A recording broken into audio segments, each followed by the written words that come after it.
I was looking at all this math you need to learn in order to become a software engineer. And there are so many technologies and programming languages that it feels like you'll need your whole life in order to catch up. And then on top of that, you'll see all these teenage prodigies coding 10 times faster than you, and it just makes you feel dumb. For context, I've been a software engineer at a different company for almost 4 years now, and I've gained quite a lot of confidence in my skills. But it wasn't always like that at first. I actually struggled quite a lot to learn programming, but that was until I learned these 5 lessons that I'm going to be sharing with you today in this video. Welcome to Policy Point, and don't forget to subscribe.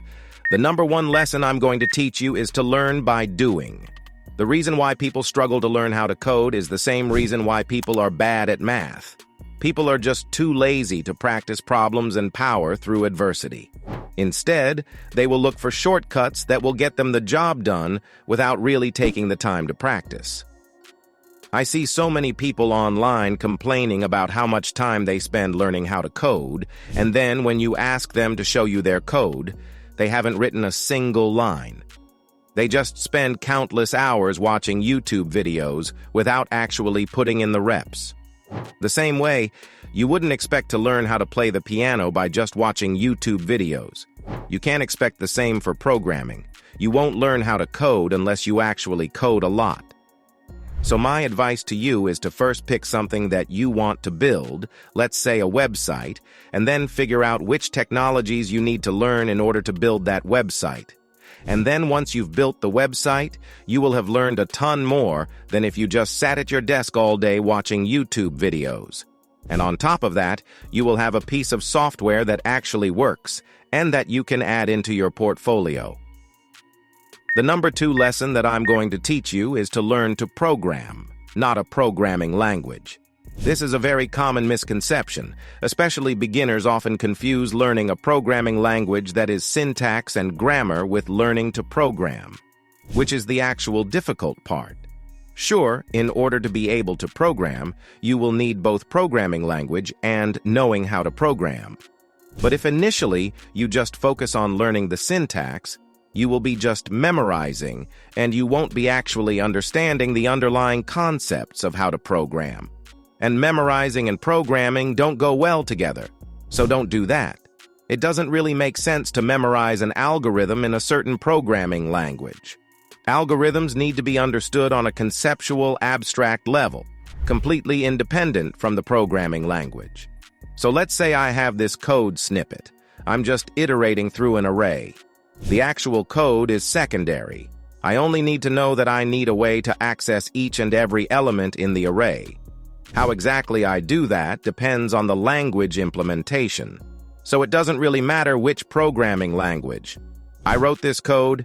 I could do this exact thing in every other language.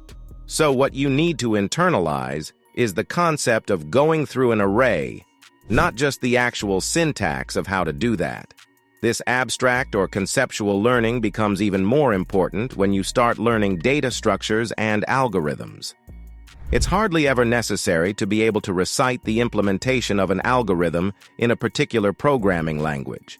But it's very important to understand the algorithm on a conceptual level so you can then implement it in any given language.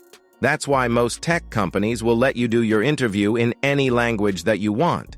Because the important thing is not the syntax, but the actual underlying concepts. The number 3 lesson that I'm going to give you is to create a roadmap for yourself. As beginners, many people just search Python on YouTube and start mindlessly watching YouTube videos just because they heard that Python is popular. So I'm going to learn Python. No, that is not the way to approach this.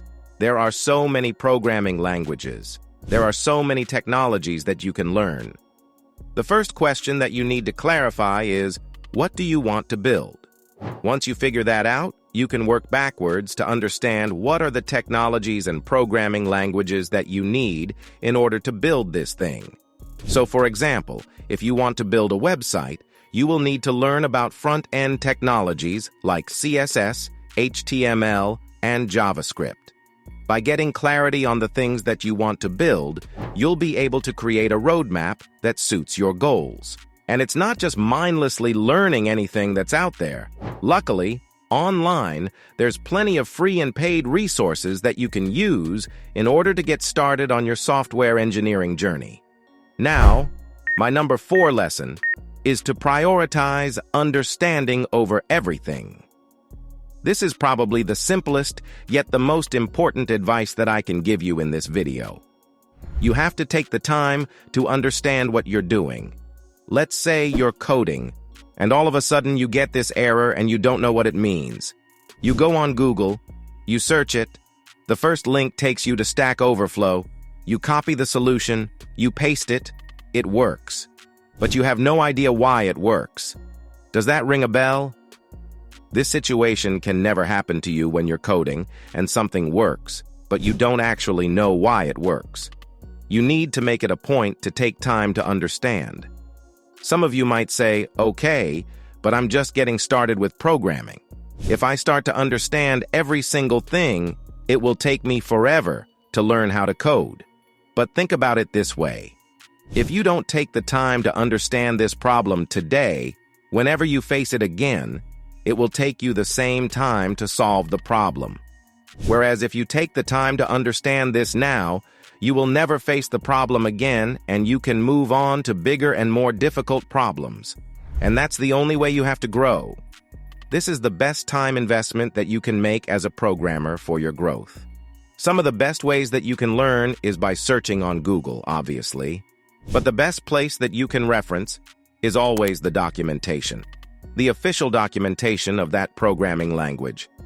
It's super detailed and way more accurate than any short answer on Stack Overflow. Then, if you don't seem to find the answer online, just make sure to ask your colleagues, your friends, your senior engineers. Don't be afraid to reach out to people and look dumb because everyone has gone through this. And then if you're working on a very difficult problem that is very niche and no one seems to have the answer to it, you can always ask online. You can write a new post on Stack Overflow, and if you have that question, probably someone else is going to bump into the same issue in the future. So by asking the question on Stack Overflow, you'll help people in the future to solve the problem way faster. Last but not least, the number 5 lesson that I want to teach you is to get used to failing. Learning as a concept is simple, but it's not easy in practice. When you win, you don't learn anything.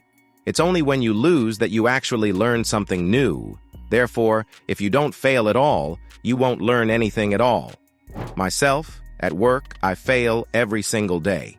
I face new issues and I overcome them, and that's when I grow. If I didn't take the time to learn from my mistakes and face adversity, I wouldn't be growing at all. So basically, in order to become a good software engineer, you not only need to get comfortable with failing, but you actually need to seek failure. For me, whenever I'm at work and I notice some tasks that I'm low-key scared to take or that I'm not sure how to approach, I force myself to take that task and face that so I can grow from it. Even though it might seem scary at first, I end up learning so much more than if I didn't take it.